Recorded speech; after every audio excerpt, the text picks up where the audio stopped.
Hey, it's Inve. Today I'm taking another detour from my usual content to talk about Lords of the Fallen, which Hexworks, the developer, were nice enough to provide me an advance copy of. I know I'm a little late to the review for having the game early, but we can just call that a skill issue on my part.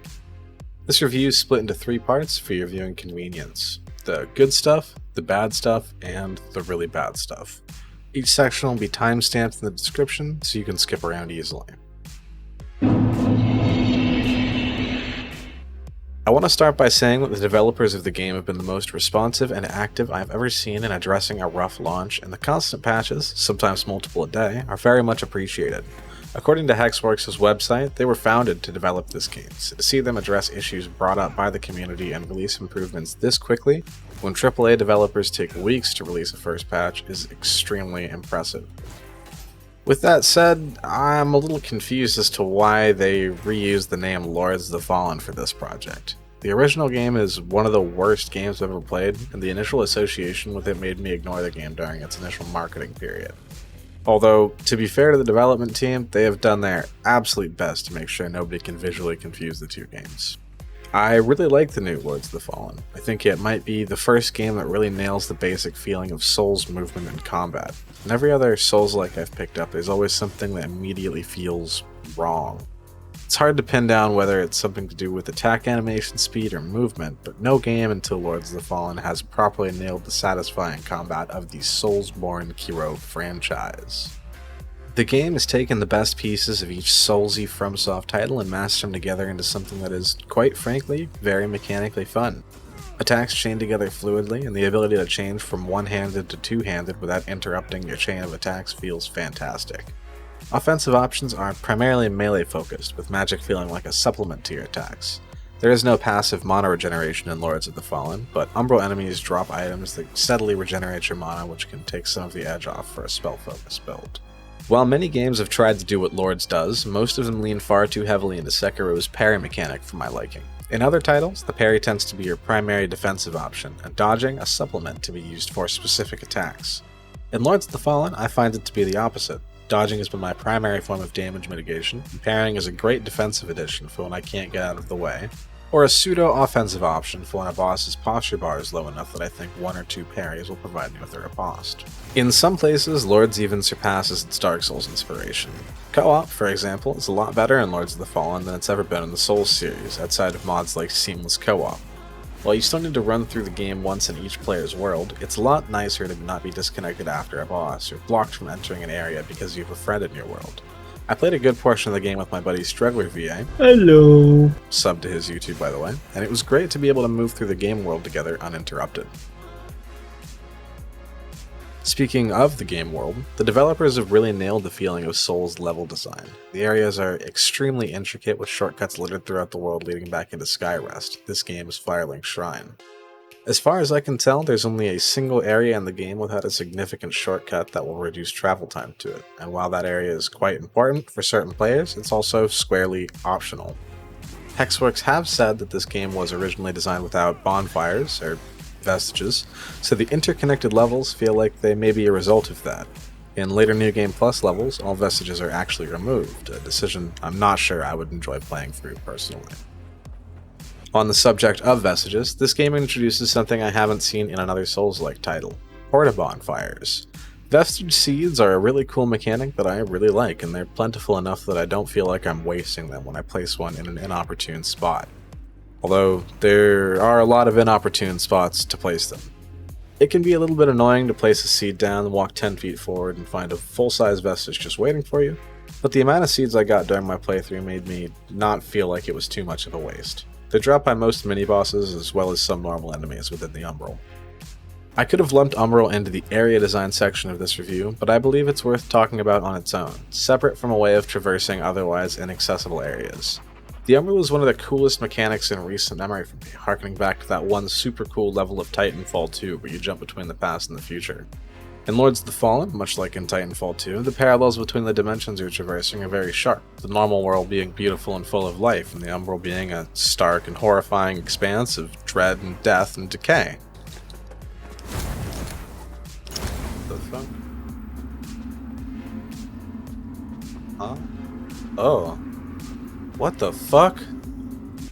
The feeling of unease I get from existing in the Umbral is something that even some horror games don't manage to evoke, and the visual design is, I mean, look at it. The developers rarely let me stay as safe and clear in the real world as I'd like to, though. The Umbral is full of resources that you'll need on your playthrough, and thoroughly exploring it, while dangerous, is extremely rewarding. The Umbral is where you'll find all of the upgrades for your for your Sanguinarics, as well as the items required to make boss weapons, and many, many items required for quests. While quests are about as obtuse as any Souls game, the rewards are considerably better than what FromSoft would usually give us. Not only does finishing a character's questline give you their armor set, you sometimes also get something secret to go with it. In the case of the one that I finished, I got a particularly special magic stick.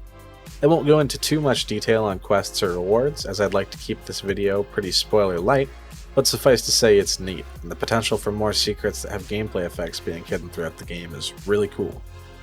The armor sets available to players in this game are massively cool too, and extremely varied. I love that I can make my character look like something straight out of a horror movie, or a Golden Crusader, or like some of the freaky Umbral enemies, thanks to all the variety and armor that Hexworks have given us. Even when mix and matching themes, the armor remains fairly cohesive and looks good, just something I really like.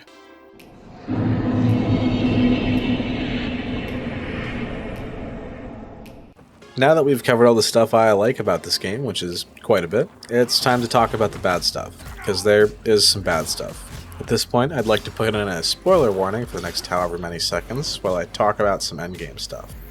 There will be a timestamp on screen that you can skip to if you would like no spoilers. This is your final warning. There are spoilers after this point in the review. Seriously, final warning. Skip now or be spoiled. Okay, now that I've covered my ass from everyone complaining about being spoiled, let's get into it. The final boss sucks. He's just awful. I expect there to be some secret to the fight where if you allow a deer to monologue, you get a secret second phase, but that is unfortunately not the case. He just kills you at the end of his monologue. Unless you get the Umbral ending, you're relegated to fight the Deacons of the Deep, but a little worse. Because the Deacons at least have a second phase, but a deer doesn't. I've seen footage of the Umbral ending boss fight, and it looks a lot cooler, but at the time of writing I haven't gotten to her, as I'm still about halfway through my second playthrough. To anyone who ignored this spoiler warning, I suggest doing the Umbral ending, not the other two. Two bosses in particular, other than a deer, stand out as not very fun, both for the same reason.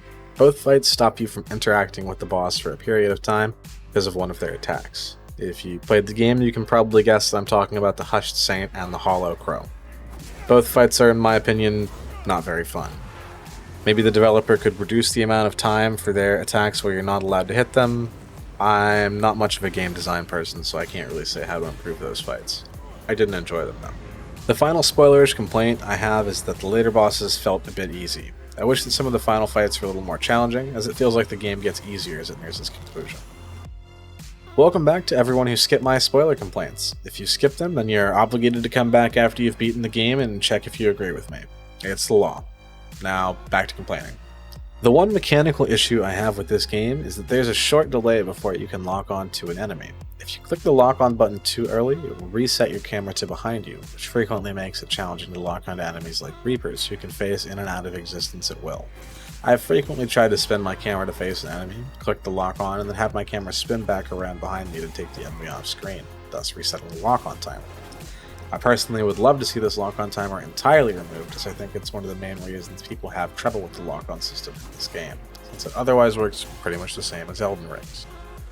Speaking of Elden Ring, you know that thing Elden Ring does where it reuses early game bosses as late game enemies? Lords of the Fallen takes a page out of that book, but decided that Elden Ring took too long to do it. Frequently, you'll defeat a boss and then within the same area see them as a normal enemy. I don't particularly mind the concept of bosses coming back as enemies, but I think they should take a second to show up and not immediately become fodder after having their cool introduction. In Lords of the Fallen, anytime I found a particularly easy boss, it would almost always show up as a normal enemy within the next level or two. My final complaint for the bad section is that the Umbral ambient noises aren't considered ambient noises or music. They're considered sound effects. While this is minor, it's kind of annoying to have horror movie music playing while farming an umbral for extended periods, or when trying to listen to music on subsequent playthroughs. You might be surprised to see that enemy density wasn't mentioned at any point during this bad stuff section. I personally didn't mind the enemy density in-game and thought that the nerfs to it were unneeded. The game provides you with ample tools to deal with large amounts of enemies in the form of magic and brio stones, and smart management of your resources will allow you to get through areas with minimal risk most of the time. If you want to see a game with truly crazy enemy density, I'd suggest replaying Dark Souls 2. It's considerably rougher when it comes to enemy placement, in my opinion.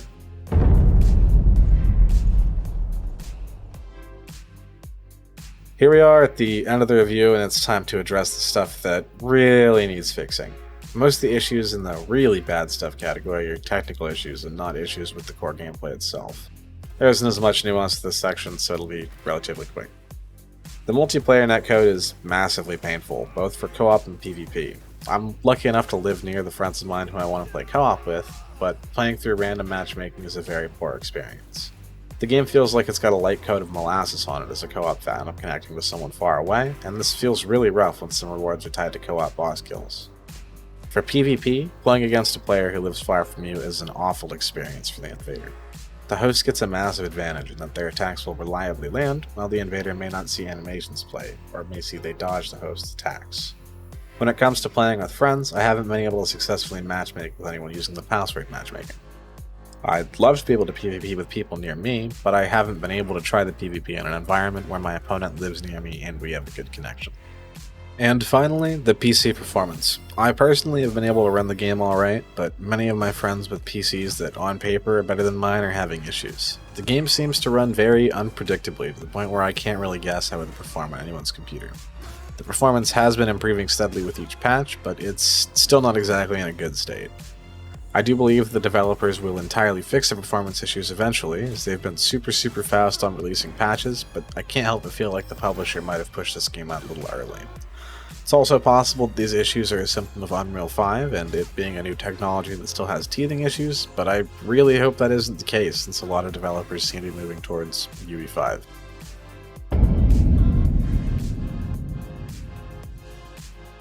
Well, that was a lot. I think I said about all I wanted to about Lords of the Fallen at this point, so all that's left is to give it the obligatory number score. I'm feeling an 8 here. It's a solid game with a few issues, and I like it a lot. I'm not sure exactly what was going on in the story, but that's pretty par for the course in a Souls game. Assuming your PC runs it well, I'd recommend anyone who enjoys the Souls game play Lords of the Fallen. It was a fun experience, and my first playthrough took me about 40 hours. If you like this video, please drop a sub. This is a lot different from my usual thing though, as a disclaimer.